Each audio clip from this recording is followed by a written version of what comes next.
Hi friends, నమస్తే. Welcome to my channel general knowledge ఎత్రిట్ వందు. ఇవాళ వీడియో స్టాటిక్ జీకి సంబంధించి కొన్ని క్వశ్చన్స్ అయితే మీకు షేర్ చేస్తాను. చాలా యూజ్ఫుల్ క్వశ్చన్స్, బాగా ప్రీవియస్ ఎగ్జామ్స్లో అడుగుతూ ఉంటారు. అన్ని కాంపిటేటివ్ ఎగ్జామ్స్కి యూస్ అవుతూ ఉంటాయి. అందులో ఫస్ట్ వన్ వచ్చేసి, భారతదేశం మరియు పాకిస్తాన్ మధ్య సరిహద్దు రేఖను డాష్ అని అంటారు. ఆప్షన్స్: ఏ మెక్మహాన్ రేఖ, బి మాజిటోన్ రేఖ, సి రాడ్క్లిఫ్ రేఖ, డి సర్క్రీక్ రేఖ.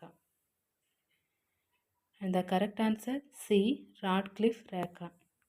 1947 ఆగస్టు 17న భారతదేశ విభజన తర్వాత రాడ్క్లిఫ్ రేఖను భారతదేశం మరియు పాకిస్తాన్ మధ్య సరిహద్దుగా ప్రకటించారు. ఈ రేఖకు సర్ సిరిల్ రాడ్క్లిఫ్ అని పేరు పెట్టారు.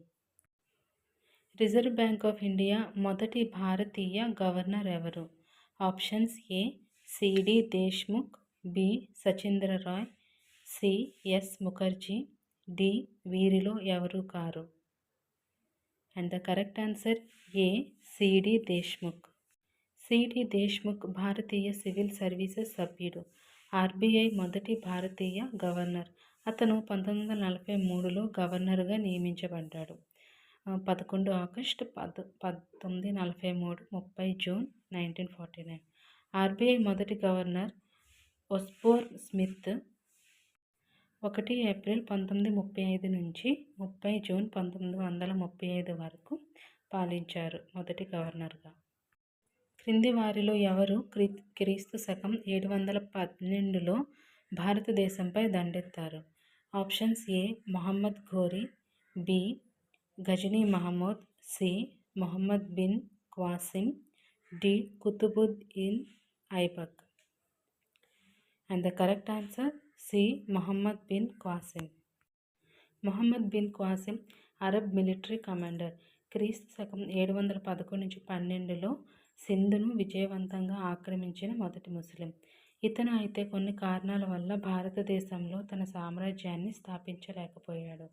భారతదేశంలో ఇస్లాం ఆవిర్భావం సింధ్ విజయంతో ప్రారంభమైంది. స్వాతంత్ర్యం తర్వాత భారతదేశంలో అత్యధిక సంఖ్యలో ప్రాంతాలు ఎక్కడ కనుగొనబడ్డాయి? Options: A Rajasthan, B Gujarat, C Punjab, D Haryana. And the correct answer is B Gujarat. స్వాతంత్ర్యం తర్వాత అత్యధిక హరప్పా ప్రాంతాలను కలిగి ఉన్న రాష్ట్రం గుజరాత్. సింధు లోయ నాగరికత యొక్క ప్రధాన కేంద్రాలలో గుజరాత్ ఒకటి. ఇది సింధు లోయ నుండి లోథాల్, ధోలవీరా మరియు గోలాధోరో వంటి ప్రధాన పురాతన మెట్రోపాలిటన్ నగరాలను కలిగి ఉంది. సింధు లోయ నాగరికతలో అత్యుత్తమ డ్రైనేజీ వ్యవస్థ అంటే నీటి నిర్వహణ ఏది?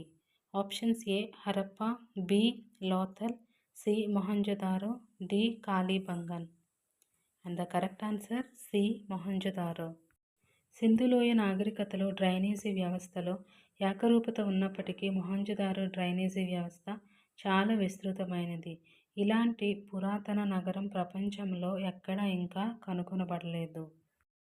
మొహంజదారోలో కనుగొనబడిన ప్రసిద్ధ నాట్యమాడే అమ్మాయి బొమ్మ దేనితో రూపించబడింది? ఆప్షన్స్: ఏ కాంస్యం, బి ఎరుపు సున్నపు రాయి, C steatite, D terracotta. And the correct answer A కాంస్యం. మొహంజదారోలో కనుగొనబడిన ప్రసిద్ధ డాన్సింగ్ గర్ల్ దాదాపు 4500 సంవత్సరాల నాటి కళాఖండం. 1926లో మొహంజదారోలోని ఒక ఇంటి నుండి 10.8 సెంటీమీటర్ల పొడవు గల ఈ డ్యాన్స్ గర్ల్ విగ్రహం కాంస్యంతో తయారు చేయబడింది. దాదాపు ప్రతి తవ్విన హరప్పా కాలం నాటి ప్రదేశంలో స్టీటైట్ అంటే సబ్బురాయి కళాఖండాలు కనుగొనబడ్డాయి మరియు ఇవి సీల్స్ చేయడానికి ఉపయోగించే ప్రాథమిక మూలకం. బొమ్మల తయారీకి టెర్రకోటను ఉపయోగించారు. మొహంజదారోలోని ప్రత్యేక నిర్మాణం ఏది? ఆప్షన్స్: ఏ స్నానపు కొలను, బి అసెంబ్లీ హాలు, సి ధాన్యాగారం, D dockyard. And the correct answer A స్నానపు కొనలు. స్నానపు కొలను మొహంజదారో యొక్క ప్రత్యేక నిర్మాణం. ఇది 11.88 x 1.01 x 2.43 metre bath pool యొక్క నేల కాలిన ఇటుకలతో తయారు చేయబడింది. ధాన్యాగారం హరప్పాలో కనుగొనబడింది మరియు 45 చదరపు మీటర్ల విస్తీర్ణంలో ఈ భారీ ఇటుక పునాదిపై నిర్మించబడింది. మొహంజదారోలో 55x37 మీటర్ల విస్తీర్ణంలో ధాన్యాగారం కనుగొనబడింది. లోథాల్లో 37x22 మీటర్ల వైశాల్యం కలిగిన డాక్యార్డ్ కనుగొనబడింది. క్రింది సింధులోయ ప్రదేశాలలో ప్రసిద్ధ బుల్ సీల్ ఎక్కడ కనుగొనబడింది? A Harappa, B Mohenjodaro, C Lothal, D Chanhudaro. And the correct answer is A Harappa.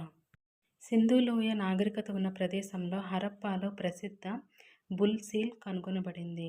Figure బాగా తయారు చేయబడింది. ఆనాటి ప్రజలు సంపాదించిన చక్కటి కళాత్మక నైపుణ్యానికి నిదర్శనం. సీల్స్ ప్రధానంగా చదరపు లేదా దీర్ఘచతురస్రాకార ఆకారంలో ఉంటాయి. ఈ ఎత్తు ముద్ర సుమారు క్రీస్తు పూర్వం 2450 నుంచి 2200 నాటిది. ఇతర సీల్స్తో సహా ఖడ్గమృగం యొక్క ముద్ర మొహంజదారోలో కనుగొనబడింది. లోథాల్ ప్రజలు ఒక అగ్నిదేవుడిని పూజిస్తారు. ఇది పురాతన ముద్రల మీద చిత్రీకరించబడిన దేవతలను కొలుస్తుంది. పంటి యొక్క కష్టతరమైన భాగం ఏది? ఆప్షన్స్ ఏ పల్లవరుస, బి ఎనామెల్, సి గుజ్జు, D root. And the correct answer A B enamel. Enamel అనేది దంతాల యొక్క పైభాగం. ఇది ప్రకాశవంతమైన తెలుపు మరియు దంతాలు మరియు శరీరం యొక్క కష్టతరమైన భాగం. క్రింది వాటిలో దేనిని కాలేయం స్రవిస్తుంది? Options A glucose, B iodine, C cortisol, D పిత్తం. And the correct answer is D పిత్తం. రక్తంలోని చాలా రసాయన స్థాయిలను కాలేయం నియంత్రిస్తుంది. ఇది బైల్ అని పిలువబడే స్పష్టమైన పసుపు లేదా నారింజ ద్రవాన్ని కూడా స్రవిస్తుంది. పిత్తం కొవ్వులను విచ్ఛిన్నం చేయడానికి సహాయపడుతుంది. వాటిని మరింత జీర్ణం మరియు శోషణకు సిద్ధం చేస్తుంది. కడుపు మరియు ప్రేగుల నుండి బయలుదేరే రక్తం మొత్తం కాలేయం గుండా వెళ్తుంది. ఓకే ఫ్రెండ్స్, ఈ వీడియోని అయితే తప్పకుండా లైక్ చేయండి. ఈ వీడియో నచ్చితే ఫ్రెండ్స్కి అయితే షేర్ చేయండి. ఛానల్ అయితే తప్పకుండా సబ్స్క్రైబ్ చేసుకొని పక్కన బెల్ బటన్ ప్రెస్ చేయండి.